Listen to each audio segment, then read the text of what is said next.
നമസ്കാരം. പതിരും കതിരും.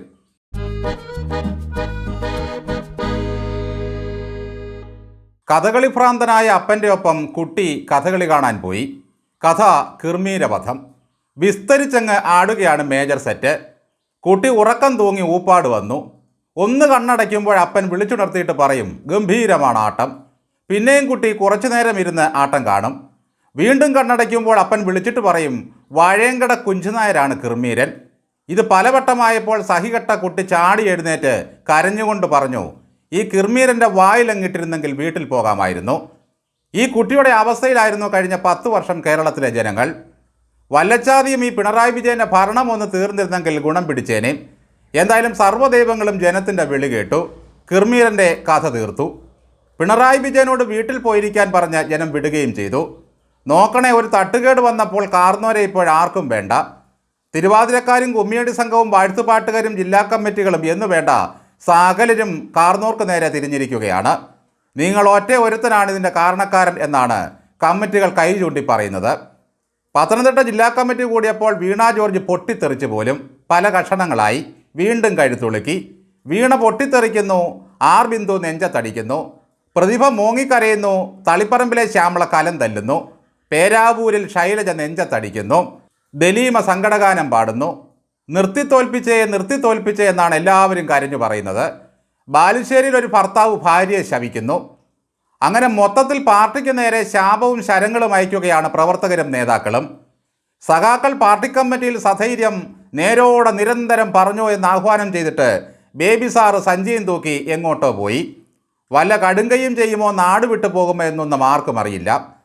61 വയസ്സുള്ള മുഖ്യമന്ത്രിയോട് എതിരിടാൻ 82 വയസ്സുള്ള ചെറുപ്പക്കാരൻ വന്നത് കണ്ട് ജനം അന്താളിച്ചു നിൽക്കുകയാണ്. പ്രതിപക്ഷ നേതാവിൻ്റെ പദവിയില്ലെങ്കിൽ വീട്ടിൽ പോയിരിക്കേണ്ടി വരുമെന്ന് പിണറായി വിജയൻ അറിയാം. ഞാൻ ജനങ്ങളെ മരണം വരെ സേവിച്ചേ അടങ്ങുമെന്ന ദൃഢപ്രതിജ്ഞയിലാണ് മൂപ്പര്.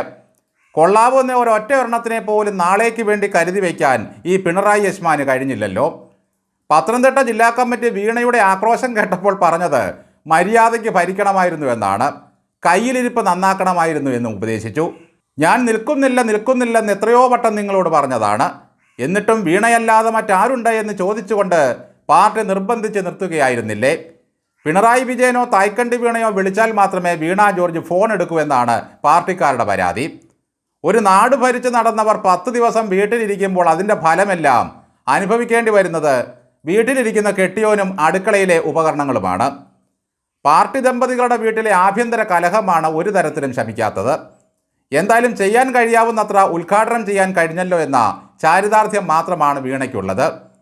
വീണ ആരോഗ്യവകുപ്പിൽ നിന്നും പോയതറിഞ്ഞ് നിപ്പ പരത്തിയ പ്രാണിതീനി വവ്വാലുകൾ കോക്രി പിടിച്ച് കാണിക്കുകയാണ്.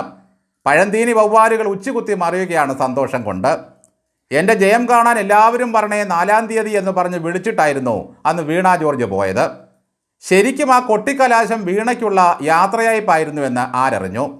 ഇന്ന് സജി ചെറിയാൻ പറഞ്ഞത് പിണറായി വിജയൻ അത്ര മോശക്കാരനാണോ, ഇന്ത്യ മുഴുവൻ പേരുകേട്ട മുഖ്യനായിരുന്നില്ലേ അദ്ദേഹം എന്നൊക്കെയാണ്.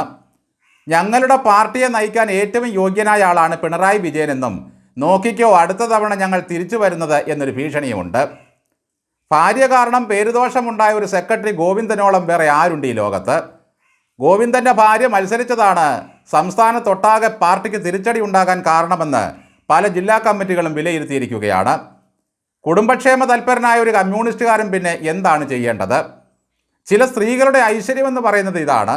വീട്ടിൽ മാത്രമല്ല നാടാകെ അവരുടെ സാന്നിധ്യം കൊണ്ട് ഐശ്വര്യമുണ്ടാകും. പിണറായി ചെയ്യുന്നതും പറയുന്നതുമൊക്കെ പാൽപ്പായസം പോലെ രുചിച്ച് നടന്ന പുള്ളികളാണ് ഈ ജില്ലാ കമ്മിറ്റിയും ഏരിയ കമ്മിറ്റിയും ഒക്കെ. ഒരു തോൽവി ഉണ്ടായപ്പോൾ എല്ലാം ആ പാവത്തിൻ്റെ ചുമലിൽ. സത്യത്തിൽ ഇതൊക്കെയല്ലേ കമ്മ്യൂണിസ്റ്റുകാരുടെ ഗുരുത്വദോഷമെന്ന് പറയുന്നത്? ആനത്തലയോളം വെണ്ണ തരാമട എന്ന് പറഞ്ഞുകൊണ്ട് പിണറായി വിജയൻ്റെ തല നാടാകെ പ്രതിഷ്ഠിച്ച് പുകഴ്ത്തലിൻ്റെ വെണ്ണ ജപിച്ചുകൊണ്ടിരിക്കുകയായിരുന്നു. ഇങ്ങനെ ഒരു യുഗപുരുഷനെ കിട്ടിയത് കമ്മ്യൂണിസ്റ്റ് പ്രസ്ഥാനത്തിൻ്റെ ഭാഗ്യമാണെന്ന് പറഞ്ഞു നടന്നവരാണ് നേതാക്കളും അണികളും. എന്തൊക്കെ പറഞ്ഞാലും സർക്കാർ ചെലവിൽ നെയ്മീൻ കഴിക്കാനുള്ള ഭാഗ്യമൊക്കെ ഇപ്പോഴും പിണറായി വിജയനുണ്ട്. കൊണ്ടു നടന്നതും നീയേ ചാപ്പ, കൊണ്ടുപോയി കൊല്ലിച്ചതും നീയേ ചാപ്പ എന്ന മട്ടിൽ പിണറായി വിജയൻ വണ്ടി വിളിച്ച് കൊണ്ടുപോയി ഏതെങ്കിലും ഒരെണ്ണം ഗുണം പിടിച്ചോ?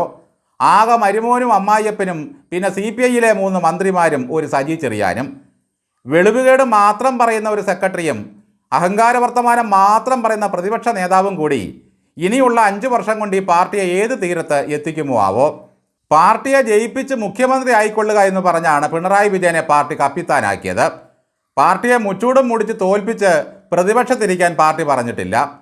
തോറ്റവരുടെ നെഞ്ചത്തടിയും വിളിച്ചുകോലുമാണ് ഇപ്പോൾ പാർട്ടി അണികളെ സങ്കടപ്പെടുത്തുന്നത്. വീണ ജോർജിന് പുറത്തിറങ്ങാൻ കഴിയാത്ത അവസ്ഥയായി. ജനങ്ങൾ മര്യാദ പഠിപ്പിച്ചതിന് പിന്നാലെ പാർട്ടിയും മര്യാദ പഠിപ്പിക്കുന്നു. വഴി നടന്നു പോകുമ്പോൾ പിന്നിൽ നിന്ന് ആരോ പെടലി എന്ന് വിളിക്കുന്നത് പോലെ ഒരു തോന്നൽ.